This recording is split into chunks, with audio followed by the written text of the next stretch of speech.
Hola amigos, bienvenidos al canal, yo soy Santiago Costa y hoy les tenemos un nuevo video acerca del USMLE. Puntualmente hablaremos de cómo saqué 272 en el Step 2 CK. Pero antes de comenzar les tengo un anuncio muy rápido y es que hace un par de días comencé mi propio canal personal de YouTube. Ese canal va a ser en inglés, completamente en inglés, todos los videos van a ser en inglés y voy a hablar un poquito más de cosas como cómo me concentro, cómo manejo mi tiempo, cómo hago para estudiar, cómo construyo una presentación, como ese tipo de tips y trucos que he recogido a lo largo de mi experiencia. Para que tengan más o menos una prueba de cómo es el canal, les dejo un video en alguna parte aquí en la esquina y en la descripción de cómo hago para concentrarme por más de 12 horas al día, que es algo que más adelante vamos a ver que fue una parte de mi preparación aquí en el STEP. Entonces nada, se los dejo ahí para que vayan, lo miren y si les gusta este tipo de contenido consideren suscribirse. Pero ahora sí, a lo que vinimos, el Step 2 CK.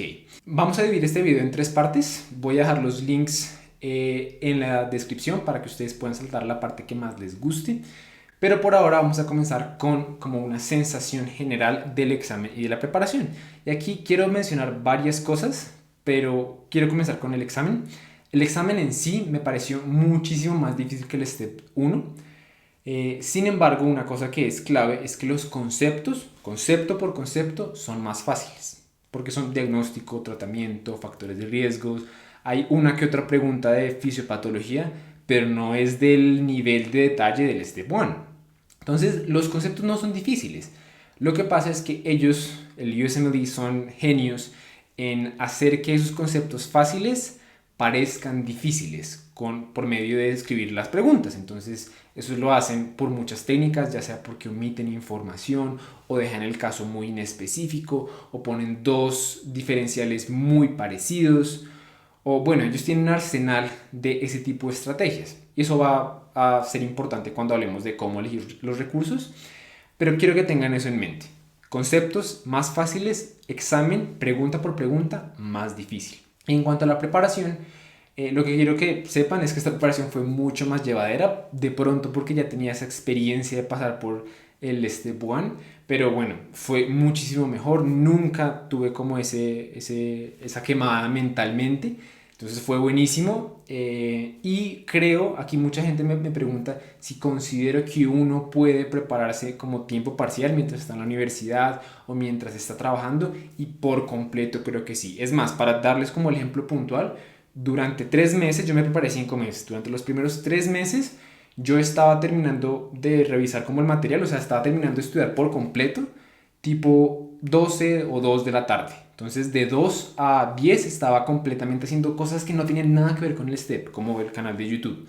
Entonces, creo que si uno invierte ese orden, creo que si uno por la mañana está en la universidad o trabajando y le dedica unas 6 horas al día después a estudiar por la tarde o por la noche, perfectamente lo puede sacar. De pronto se va a demorar un poquito más, de pronto no van a ser 5 meses, sino un año, pero creo que uno puede sacar un excelente puntaje así. Pasemos ahora a recursos de estudio. Y con recursos de estudio, si ustedes ya han visto mi primer video del Step 1 de cómo saqué 262, saben que le dediqué el 90% de mi tiempo a preguntas. Bueno, aquí le dediqué el 100%. Literalmente. Todos mis días variaban el tiempo que yo estudiaba desde 6 horas hasta 12, 14 horas, pero yo diría que si no es el 100, el 99.9% de mi tiempo eran haciendo preguntas. Cada día yo le dedicaba por unos 20, 30 minutos a flashcards que yo mismo hice y de vez en cuando le dedicaba algunos minutos, 10 minutos, 15 minutos y mucho a la librería de ambos, donde buscaba los temas como que no me quedaban muy claros con las preguntas. Pero el resto solo hice preguntas. Hice ambos, UWorld, PastTest y RX. Los primeros dos los completé 100% y hice una segunda ronda de las preguntas marcadas. Mientras tanto, PastTest y RX no los terminé porque me parece que no eran tan parecidos al examen. Eran más de conceptos, no de aplicación de conceptos. O sea, yo me sentía como haciendo flashcards de cierta manera. Entonces los dejé por completo por lo mismo, porque no quería, o sea, yo sabía que en esta preparación no me quería quemar, no quería dedicarle todo mi día al STEP. Entonces dije, ok, si no le voy a dedicar todo mi día al STEP, quiero que cada hora que yo esté estudiando sea el mejor uso de mi tiempo. Y por lo tanto voy a usar los recursos que más me van a ayudar. No voy a gastar tiempo en recursos ineficientes, así que los corté y mismo me di cuenta de eso. Y de recursos realmente no hice más, no tomé un solo apunte. y lo que les cuento, hice mis flashcards, terminé como con 500 o 600 flashcards, no estoy muy seguro. Y nada, aparte de eso hice todos los assessments que pude, voy a dejarlos por ahí en alguna parte de la pantalla.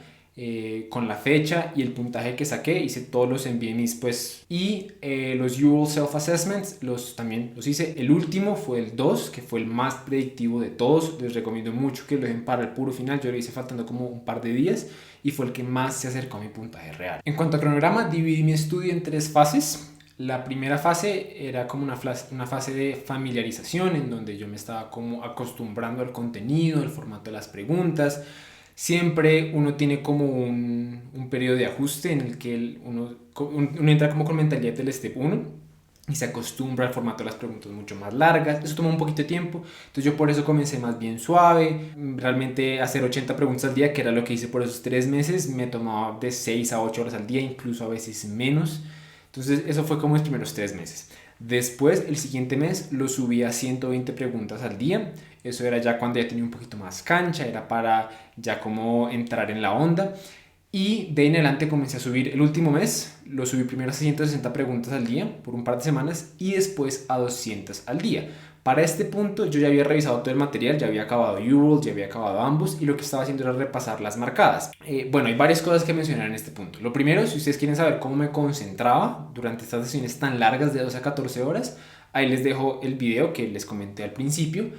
Y lo otro es que durante estas épocas realmente no es para maximizar aprendizaje. Uno cuando hace 200 preguntas al día, uno de pronto no está maximizando tanto el aprendizaje del contenido, uno está más maximizando como esa estamina de estar ahí sentado y resolver tantas preguntas al día, que es algo que les recomiendo muchísimo si ustedes quieren presentar este Step 2 CK, porque una de las grandes cosas que son difíciles es el cansancio. Uno al final de cuentas está supremamente cansado, como al séptimo bloque uno ya no quiere saber nada más, y si ustedes mentalmente no están listos, esas preguntas de ahí en adelante, o sea, si ustedes tienen como un promedio y su rendimiento baja un 2% debido al cansancio, eso perfectamente puede ser la diferencia entre un 260 y un 250. Entonces nada, eso es mi consejo, como que ustedes vayan en su cronograma subiendo el número de días. A propósito, yo tomé días de descanso de una manera muy laxa aquí. Al principio tomaba un día a la semana y después tomaba 2 a 3 por semana. En los últimos meses en el último mes tomé casi que 3 por semana, precisamente para evitar quemarme. Y creo que eso fue vital. En el Step 1 yo no incluí ningún tipo de días de descanso y creo que eso fue uno de los factores que más me hizo quemarme más rápido y que más ineficiente me hizo. Entonces, sumamente recomendado días de descanso. Y eso fue básicamente la preparación para el Step 2 CK. No tiene mucha ciencia. Muchas de las cosas que hablamos del Step 1 siguen siendo muy relevantes. Una en particular creo que les voy a recomendar por si no lo han visto, y es un video acerca de cómo resolver preguntas difíciles, que lo vamos a dejar en alguna parte aquí de la esquina. Como esa habilidad creo que fue de las cosas que más me ayudó y creo que es realmente lo que diferencia un 240 o 250 de un 270. Esa capacidad de resolver preguntas en donde yo no sé cuál es la respuesta de manera inicial. Entonces los dejo ahí para que vayan y lo vean, pero el resumen de ese video es que uno tiene que aprender a hacer un argumento coherente incluso cuando no sabe qué carajo te están preguntando. Ese es como el resumen del video. Pero bueno, con eso dicho, pasemos a responder algunas de las preguntas que dejaron por redes sociales. Yo publiqué el puntaje en redes y les dije qué preguntas tenían. Entonces vamos a ver algunas preguntas. Entonces, pues hay muchos comentarios de felicitaciones. Muchas gracias a todos los que me felicitaron. Realmente yo no me esperaba sacar este puntaje, pero muchas gracias por sus mensajes. Aquí Juan López pregunta: ¿podrías hablar principalmente de las materias más importantes y qué herramientas usaste? ¿Qué herramientas ya? Materias más importantes, todas. Realmente uno no sabe qué le va a salir. A mí personalmente en mi examen me salió como por bloque, como 4 preguntas de inmunodeficiencias primarias. Me salió un montón. No sé si sea así siempre, pero para mí eso fue como el tema más preguntado. Menos mal yo tenía el Step 1 relativamente cerca y pues las pude responder sin problema. ¿Y qué pudiste hacer diferente? ¿Qué pude haber hecho diferente? Creo que no hubiera comenzado ni siquiera PASTES ni RX. Creo que eso fue no una pérdida de tiempo porque aprendí un par de cosas, pero creo que para el STEP no me fueron nada útiles. Valentina Turbay pregunta: felicidades, me gustaría que nos contaras qué recomiendas hacer una vez se termine UWorld.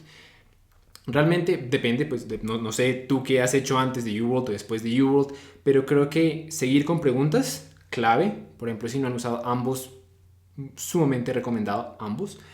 Y yo creería que aparte de ambos, o sea, de pronto hacer las marcadas de UWorld, creo que eso podría ser lo más sensato, pero al final de cuentas el lema es el mismo. Sigan haciendo preguntas, los NBMEs, en caso que no los hayan hecho, háganlos. Si no tienen más de dónde sacar, hay unas cosas que se llaman Clinical Mastery Series, CMS. Esos son también como unos estilos de NBMEs. Existen offline, búsquenlos porque pues cada uno vale como $20 y son como 40. Entonces háganlos offline. Entonces también sirven mucho como para preparación. José Alejandro Domínguez pregunta, ¿aplazó semestre para estudiar ambos exámenes? Sí, sí aplacé ambos semestres. O sea, yo inicialmente había aplazado uno para el STEP 1. Llegó la pandemia y dije, no tiene mucho sentido volver ahorita, igual no podría meter nada en Estados Unidos, que era como mi objetivo. Entonces voy a aplazar otro semestre, aplacé un segundo semestre para este Step 2. Pero creo que no es necesario para el Step 2. Creo que uno puede hacerlo mientras estudia de pronto un poquito más de tiempo. Bueno, Hola FD pregunta, ¿cómo afrontaste el miedo a una prueba así? ¿Cómo ser disciplinado? Tu rutina. Bueno, la rutina ya hablamos, disciplinado, vean mi canal personal para ese tipo de tips. Pero el cómo frente al miedo, el miedo siempre va a estar. Uno siempre va a tener miedo y yo estaba muerto del miedo, especialmente como de que me fuera terrible, dado que pues ya me había puesto afuera en el mundo y ya había dicho como que estaba haciendo esto. Y yo decía, fue pucha, ¿qué pasa si saco 230, 210? No es porque pues, 230 no sea un logro, creo que pasar el examen es un logro. Pero como que sentía que la gente esperaba que me fuera bien, dado que estoy recomendando a la gente tips de estudio. Entonces siempre está ese miedo, pero creo que uno a cierto punto lo único que puede hacer es utilizarlo como energía y decir listo, es algo que es como un tipo de infierno al cual yo no quiero llegar. Por lo tanto, es una motivación extra para seguir haciendo el trabajo, es una motivación extra para hacer lo que sea necesario. Y cada hora de estudio que estoy ahí, tengo en mente, no quiero hacer eso, no quiero llegar a un punto en el que perdí el examen por cosas que yo sé que yo pude haber evitado. Entonces yo siempre tenía como ese tipo de pensamientos, como, ok, hay muchas cosas que se de mi control, no sé cómo me vaya a ir, pero voy a hacer cada cosa que puedo para que al final del día, inclusive si me va mal, pueda decir, hice mi mejor esfuerzo. Samara Caicedo pregunta, estoy iniciando la carrera, pero ¿hay algún tip para ir enfocando lo que aprendo a los steps? Sí, sí lo hay. A medida que tú vas estudiando, a medida que ustedes van aprendiendo el contenido, ya sea el step 1 o el step 2, intenten involucrar contenido del step 2. Y eso puede ser de muchas maneras. Si a ustedes les encanta leer libros, lean libros. Hay un montón de libros del step 2. Es más, tenemos un video acerca de libros del step 1. Lo voy a dejar en alguna parte de la esquina. Y hay un link ahí, el link a veces como que lo flaguean, entonces no se ven algunos libros, pero hay muchos, entonces descarguen uno, el que más les guste y comiencen a leerlo. Es una forma, la forma en la que yo lo hice, que creo que es muy efectiva y va acorde a todo lo que voy recomendando, es hacer preguntas. Entonces, consíganse un banco de preguntas, ni siquiera tiene que ser pago. MedBullets, por ejemplo, que es algo que lo que yo he hablado muchísimas veces, es un banco de preguntas completamente gratis, con más de 1000 preguntas, sin costo, y ustedes lo pueden ir haciendo. Y por ejemplo, ustedes están en bioquímica, están en neuro, están estudiando el ciclo de Krebs, van, se meten a las preguntas de bioquímica y comienzan a hacerlas. Eso les va a dar mucha más cancha, y si lo hacen de una manera juiciosa durante su preparación por años, durante todos los años de la carrera, van a quedar hechos unos monstruos. Yo creo que es algo que a mí me ayudó muchísimo, porque esta idea del Step 1 y de Estados Unidos realmente nunca surgió hasta el internado. Yo antes de eso solo quería irme a España, pero menos mal, durante mi carrera me preparé mucho con bancos de preguntas del STEP, porque creía que ellos me ayudaban mucho a dominar los temas. Yo incluso para gastroenterología en mi universidad solo estudié con bancos de preguntas, solo, porque en ese momento era como tutor y no tenía mucho tiempo, entonces solo hacía bancos y fue de mis mejores materias. Y Valeria Sea nos hace la última pregunta diciendo, ¿debería tomar el Step 2 antes del Step 1 considerando el Pass and Fail? Eso es para un video completamente separado. Pero mi respuesta corta, luego se las explico, es creo que no es lo más sensato. Creo que si ustedes quieren hacer las cosas en la forma que va a maximizar su puntaje en ambos steps, deberían tomar el 1 primero y luego el 2. Luego les explico por qué a profundidad. Pero bueno, eso fue creo que todas las preguntas que ustedes dejaron. Si me faltó alguna, déjenlo en los comentarios. Si les gustó el video, denle like, suscríbanse al canal, eso nos ayuda un montón, especialmente si quieren que sigamos subiendo contenido gratis.